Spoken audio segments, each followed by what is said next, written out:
Next topic, translation, protein synthesis.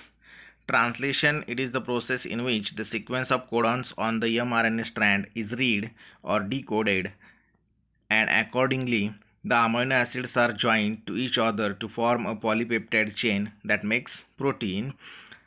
There are some steps in translation.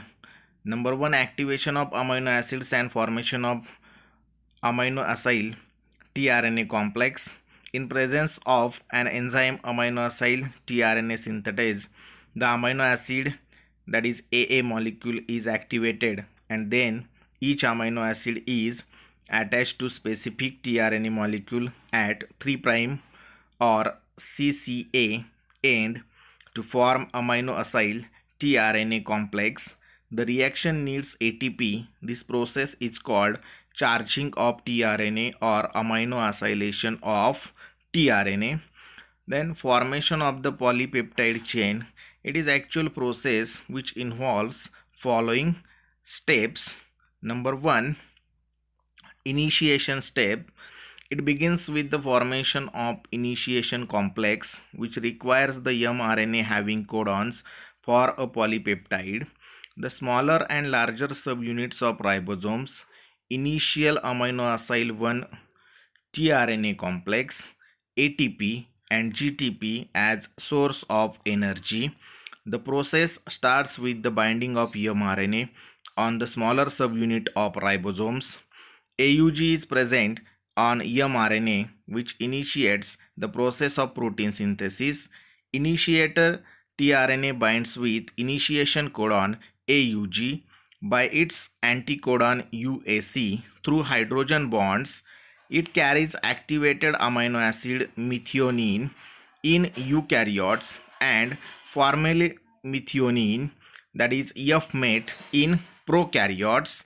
Now, large subunit of ribosomes joins smaller subunits that requires magnesium ions.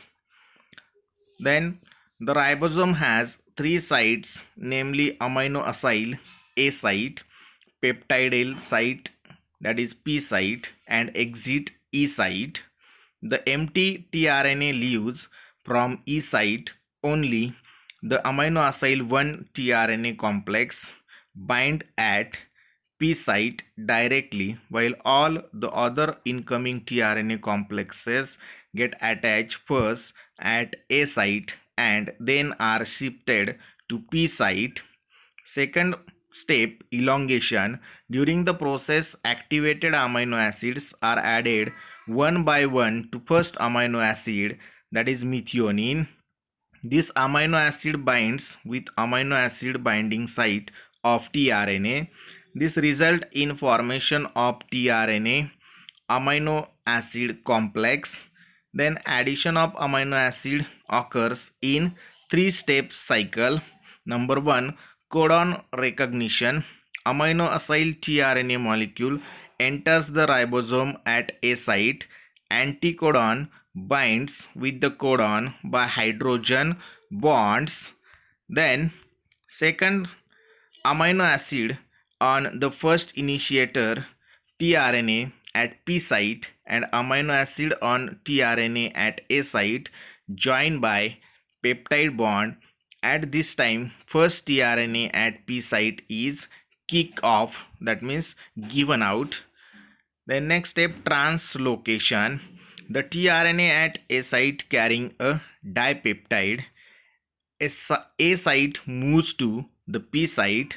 This process is called translocation. In translocation, both the subunits of ribosomes move along in relation to tRNA and mRNA. Hence, tRNA carrying dipeptide how gets position at P site of ribosome, making a site vacant. At this site, the next charged tRNA molecule carrying amino acid will be received. During this process, first uncharged tRNA is discharged from E site. This process is repeated as amino acids are added to polypeptide.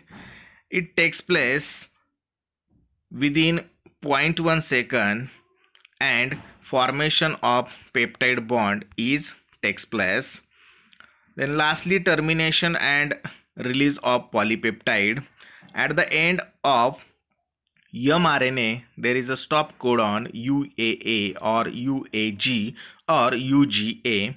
It is exposed at a site. It is not read and joined by anticodon of any tRNA. The release factor binds to the stop codon, thereby terminating the translation process.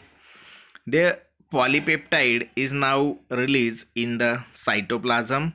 Two subunits of ribosome dissociate and last tRNA is set free in the cytoplasm. Finally, mRNA is also released in the cytoplasm. It gets denatured by nucleases immediately. Hence, mRNA is short-lived. Then watch the given video to understand the concept of translation. Let's first have a brief look onto what are the structures in the cell that make the process of translation possible. Besides the messenger RNA, translation also requires another type of RNA known as the transfer RNA or the tRNA. Ribosomes are dedicated cellular machineries that make this whole process possible.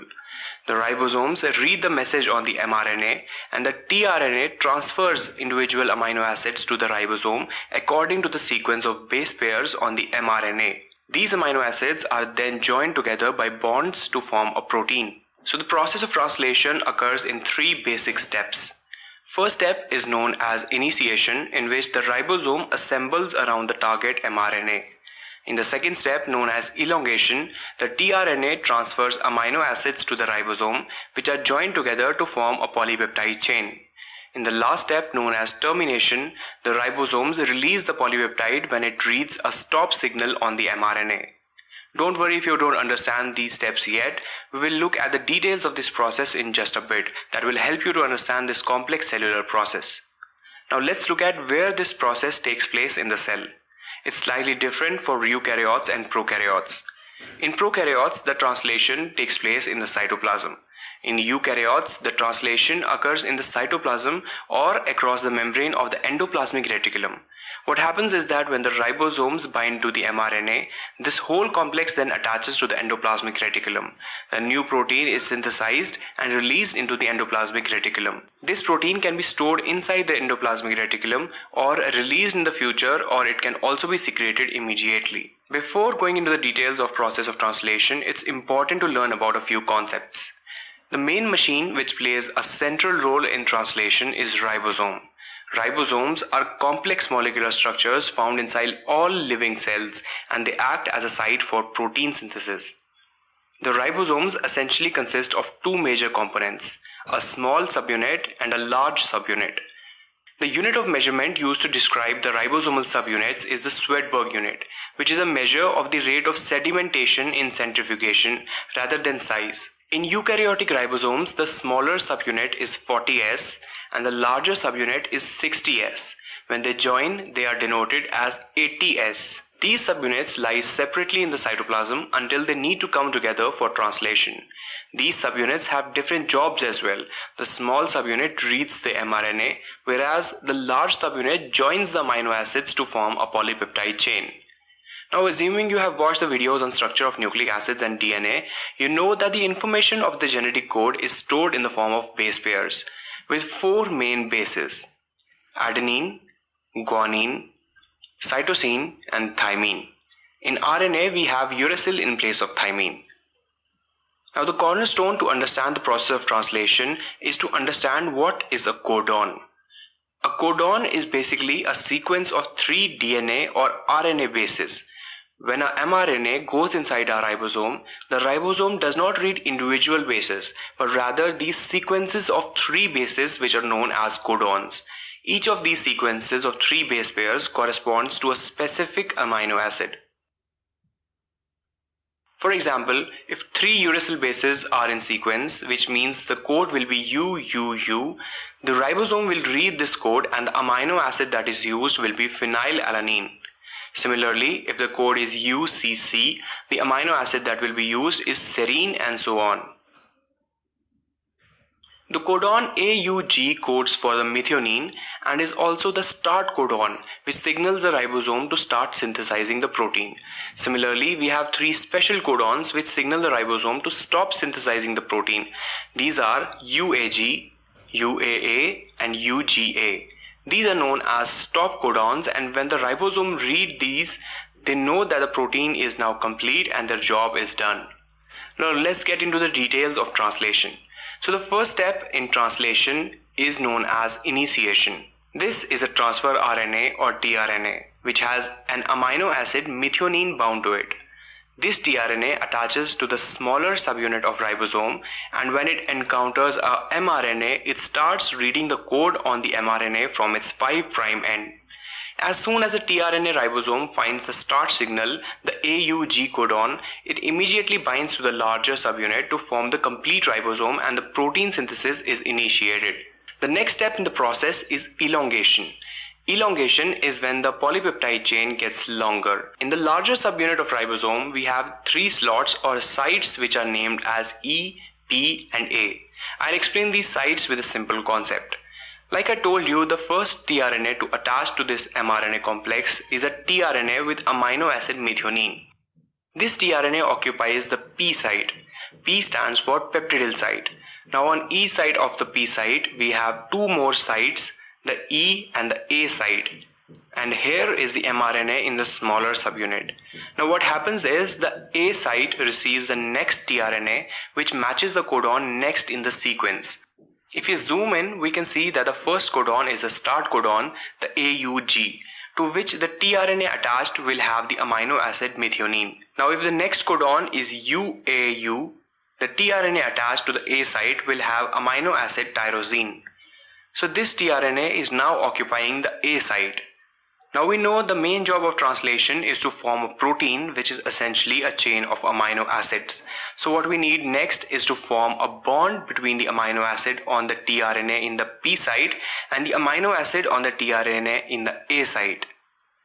After this, the tRNA in the P site loses its amino acid and becomes empty, after which the ribosome moves, and now you can see that the tRNA in the P site moves to the E site, which is the exit site, and the tRNA in the A site moves into the P site. The A site thus becomes empty and ready to receive the next tRNA. So the P site always holds the growing polypeptide chain. This process is repeated again. For example, if the next code is CGU, the tRNA that will enter the A site will have the amino acid arginine attached to it. Next, the bond will form between the small polypeptide chain and the amino acid on the tRNA in the A site. Again, this tRNA becomes empty and the mRNA moves again, repeating the whole process until we get a polypeptide chain of desired length. The next step in the process is known as the termination.